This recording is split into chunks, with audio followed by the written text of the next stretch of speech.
You know, Roger, one of the things that I know you are talking about in this re-election bid, and you did in 2010, is about your advocacy against Pepco's, insisting on Pepco's reliability and their being more responsible. And I think everybody here knows that, you know, there are real reliability issues with Pepco, and they have existed for a while, and we've made some improvements on that.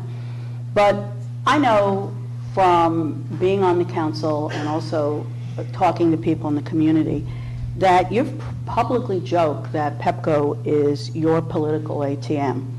And you've taken money from Pepco, thousands of dollars. And so I'd ask you, how do you separate that from being a watchdog?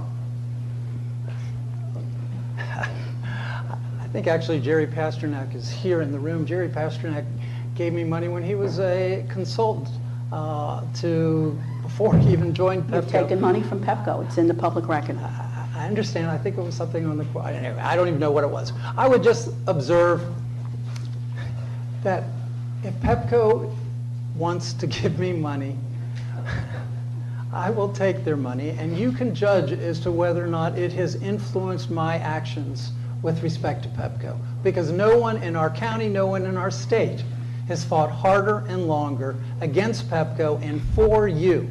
So if they want to invest in me, God bless them. Thank you. Anything else there, Dutchie? No, I think that the public record speaks for itself, and I think if one is going to be an independent voice, they wouldn't necessarily go around bragging that a political donor is the gift that keeps on giving. And those are the words that I've heard spoken over and over Roger, again. I'll let you get the final word if you want. Oh, it's just so tempting. I'm sorry, it's just simply not true. So I'll just leave it at that. It's simply not true that I would ever say something like that. So I regret this kind of conversation. We can fight about the substance. We can talk about the issues. These kinds of conversations are so unseemly and simply not true. I'm sorry to say it. I think they speak to a dimension of people's character and their integrity. That's what I think they speak to, Roger, and obviously we have a disagreement about it. I think it is important to talk about the issues, but I don't think we can get around the fact that in politics, you know, sometimes decisions are politically laden, and the best decisions are not made because of political expediency.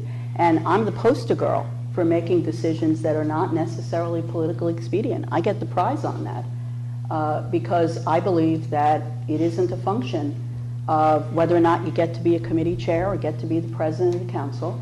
It's a function of, you know, you do what you think is right for the people that you represent, and you conduct yourself with integrity. So I think what I'm asking is relevant, and you might not, but I do.